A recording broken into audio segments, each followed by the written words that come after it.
I am very excited today. I am live here on Fate Chats with my good friend Dani Pettrey. She is a suspense author and Amazon #1 bestseller. Welcome to the show, my friend. Thank you, Andrew. I'm really excited to be here with you.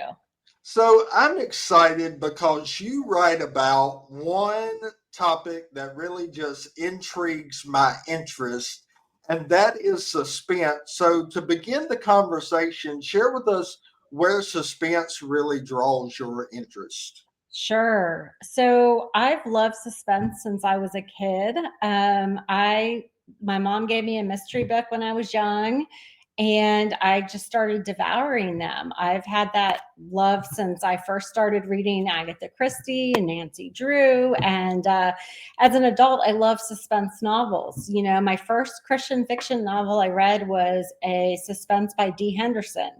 And I was just drawn in so quickly to it. I love the who done it and what's going to happen and everything about suspense.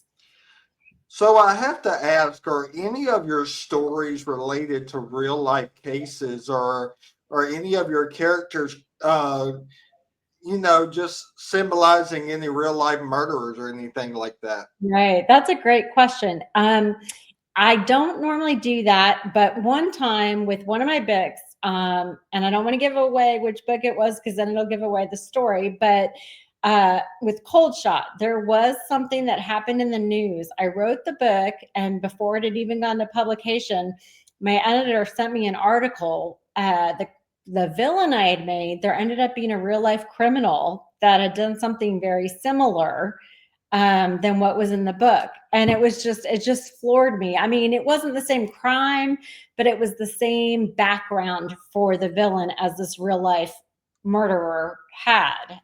So that was crazy. But otherwise, no, I usually don't base them after specific crimes. Wow. Yeah. So your recent book is called 2 Seconds Too Late. Share with us a little bit about the storyline behind the book, if you would. Sure. So it's the second book in my Jeopardy Fall series. And the series, just to give a little background, is based on a family of siblings that were raised by con men.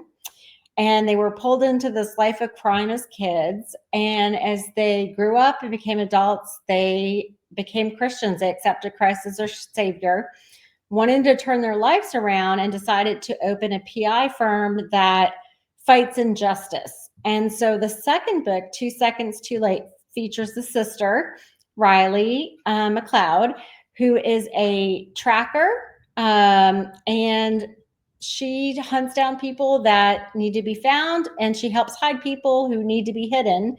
And so when a friend goes missing, Riley and Grayson, who's also a private investigator with the firm, go looking for her, but they realize they're not the only ones looking, and somebody's also hunting them. Wow, that sounds so intriguing. So, if you had the opportunity to turn any of your books into a movie, which one would you want to pick? Oh, that's a great question.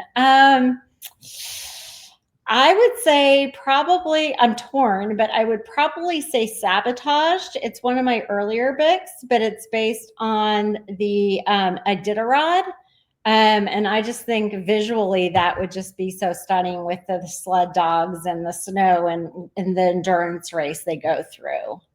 Would there be anybody specific, like TV actors, that you would want to play like a villain or anything like that in Oh, your mind? great question. Yeah, I usually picture actors in these roles. And I mean, if I'm going to dream really big, I'm going to say I would love Christian Bale to probably play the villain. I think he's an amazing actor, and I could see him in that role. And I mean, suspense, man, you never know what's going to happen either. So you're just Right. like on the edge of your seat. And I just love those kind of things. And then like the last minute twist and turns, Yes. that's what keeps it captivating and interesting. And Agree. I've read your books and I've read Irene Hannon's Yep. book. I'm trying to think of the other lady I read, Uh, Lynn. Lynette Eason. Yeah. Yeah. because I was a reviewer for Bethany House for a long time. Oh, wow. Yeah, and so I remember the first book I ever read was Thin Ice. Oh, And really? yeah, so I mean, I have been a long-term mystery fan, but you know, the mystery thing just really just grabs my attention because I love watching the news. I'm one of those news guys that I Yeah. love watching the Alex Murdaugh trial, the different Mhm. trials, and I'm like, man, I could be a good lawyer one day. Yes, you probably could watch it all of the trials. Absolutely. I like watching the mystery ones like on Netflix on like the Lacey Peterson case and the ones that kind of haven't been solved yet, but they Right. have all this evidence and they just can't pin it for sure on somebody. And with Lacey they did, obviously, but there's other cases where they haven't, and I really love kind of putting those pieces together. So, what really inspires you to write a good suspense story, and what gives you the clues like for the storyline?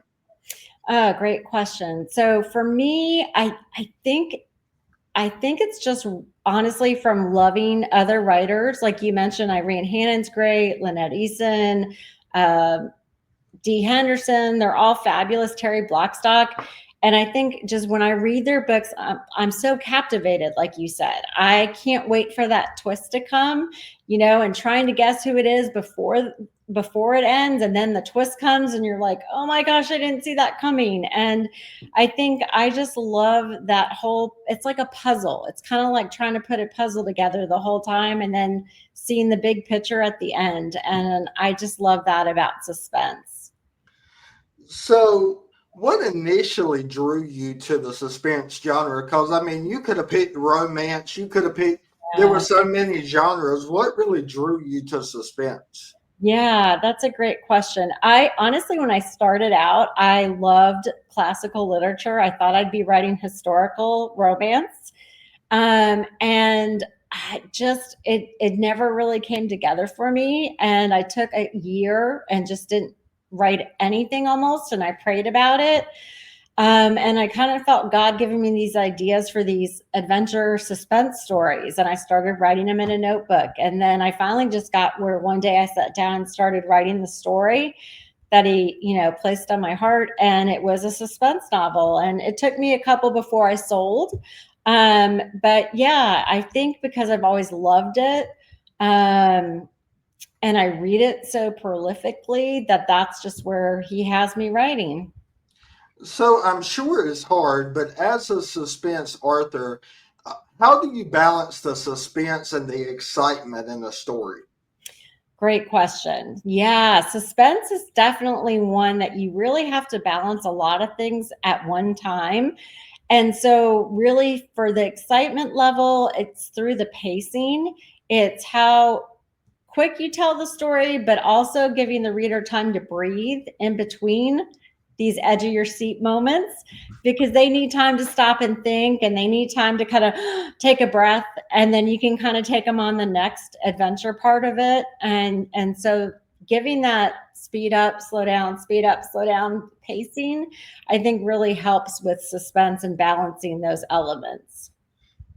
So, has there been a character that you have created that has been inspired with somebody that may be close to you or somebody that, just a friend?